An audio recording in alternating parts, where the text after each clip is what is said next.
Bismillahirrahmanirrahim.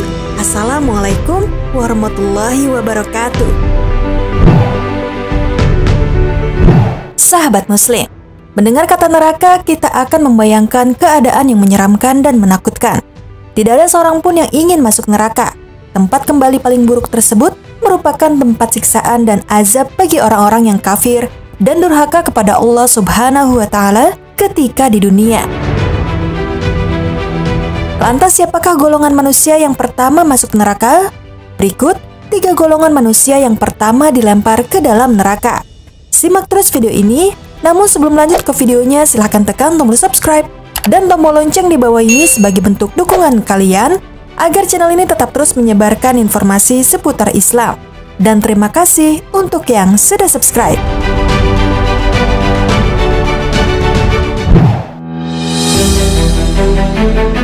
Sahabat muslim, neraka adalah tempat siksaan bagi orang-orang yang durhaka kepada Allah Subhanahu wa Ta'ala. Keadaan mereka sangat menyedihkan, penuh derita yang tak dapat dibayangkan oleh siapapun.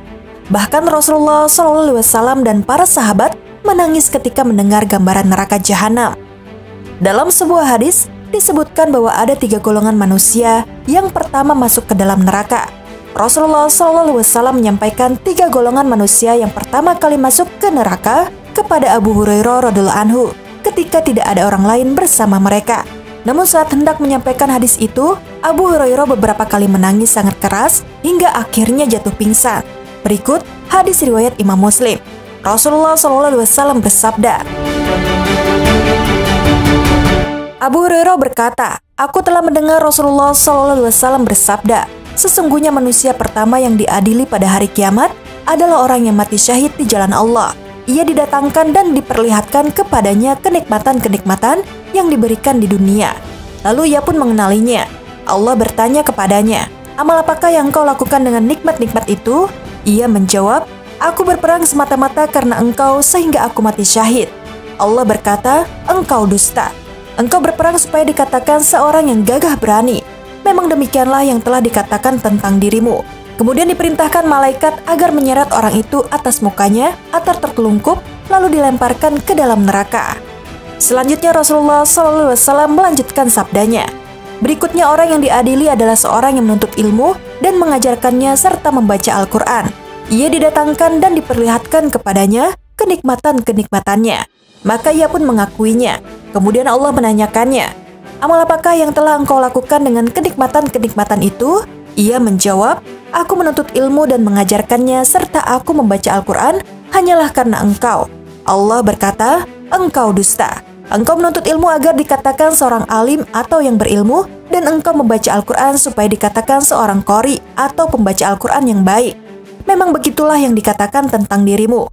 Kemudian diperintahkan malaikat agar menyeret atas mukanya dan melemparkannya ke dalam neraka.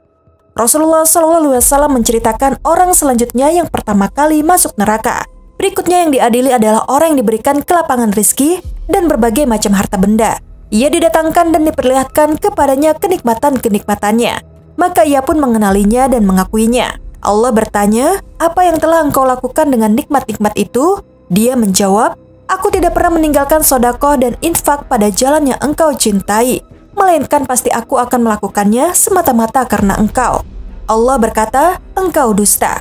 Engkau berbuat yang demikian itu supaya dikatakan seorang dermawan atau murah hati, dan memang begitulah yang dikatakan tentang dirimu. Kemudian diperintahkan malaikat agar menyeret atas mukanya dan melemparkannya ke dalam neraka. Hadis riwayat Muslim.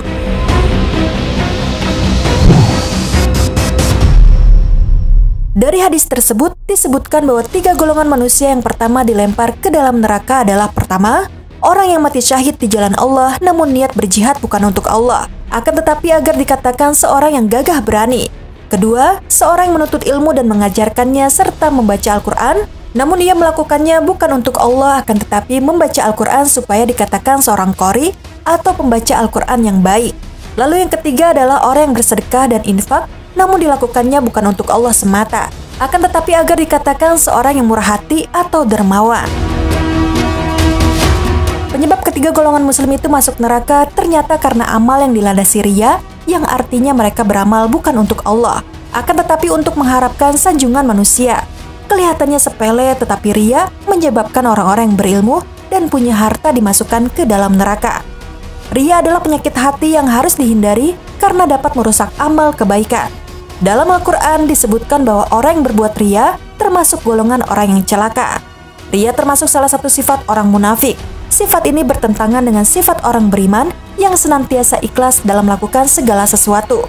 Orang yang berbuat ria tidak akan mendapatkan apapun atas kebaikan yang mereka kerjakan. Sebagaimana firman Allah Subhanahu wa Ta'ala dalam surat Al-Baqarah ayat 264, yang artinya, "Wahai orang-orang yang beriman, janganlah kamu merusak sedekahmu dengan menyebut-nyebutnya dan menyakiti perasaan penerima, seperti orang yang menginfakkan hartanya karena ria atau pamer kepada manusia, dan dia tidak beriman kepada Allah dan hari akhir. Perumpamannya orang itu seperti batu yang licin yang di atasnya ada debu. Kemudian batu itu ditimpa hujan lebat, maka tinggallah batu itu licin lagi.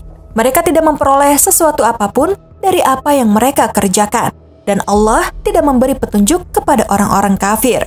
Quran Surat Al-Baqarah ayat 264. Lantas bagaimanakah cara kita untuk menghindari perbuatan ria? Menghindari sikap ria memang bukanlah perkara mudah, sebab pada dasarnya sifat manusia itu senang dipuji. Hanya orang-orang tertentu berhati ikhlas yang bisa menghindari sifat ria. Berikut 4 cara menghindari ria yang bisa kita praktekkan dalam kehidupan sehari-hari. Luruskan niat.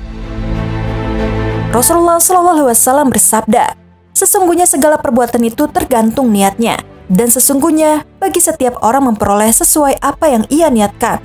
Hadis riwayat Bukhari Muslim. Cara menghindari ria yang pertama yakni dengan meluruskan niat. Ingatlah bahwa segala macam perbuatan kita bergantung pada niat. Apabila niat kita baik lillahi ta'ala atau hanya karena Allah Subhanahu wa Ta'ala, maka insya Allah itu akan dicatat sebagai pahala. Sebaliknya, jika terbesit rasa ingin dipuji oleh manusia, maka perbuatan kita tidak memperoleh apapun, bahkan bernilai dosa. Maka itu, sebelum melakukan sesuatu pastikan untuk memperbaiki niat dalam hati. Berdoa dan memohon pertolongan Allah Subhanahu wa Ta'ala. Manusia adalah makhluk yang penuh dengan keterbatasan. Kita bisa menghandle segala hal hanya dengan mengandalkan diri sendiri. Sudah menjadi keharusan bagi kita untuk melibatkan Allah dalam segala urusan, termasuk berlindung dari sifat-sifat tercela seperti ria. Jangan pernah lelah berdoa kepada Allah agar diperkuat keimanan dan dilindungi dari bisikan syaitan. Sembunyikan amal kebaikan seperti menyembunyikan aib. Cara selanjutnya untuk menghindari ria yakni dengan menyembunyikan ibadah dan amal-amal kebaikan. Tapi ibadah umum yang tidak bisa disembunyikan seperti sholat jamaah di masjid, membaca Al-Quran atau puasa tak perlu ditutupi. Yang terpenting berusahalah untuk ikhlas. Sedangkan ibadah yang bersifat pribadi seperti beramal di masjid, bersedekah, sholat tahajud, sebaliknya tidak perlu dipamerkan. Cukup diri sendiri dan Allah Subhanahu wa Ta'ala yang tahu. Sembunyikan amal kebaikan, layaknya kita menyembunyikan aib-aib dalam diri.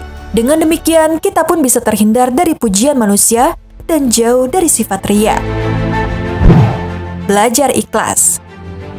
Ikhlas adalah tiang sebuah amal soleh agar dapat diterima oleh Allah Subhanahu wa Ta'ala. Seseorang yang beramal dengan niat ikhlas dan tidak berharap pujian dari orang lain, maka insya Allah amalnya diterima oleh Allah Subhanahu wa Ta'ala.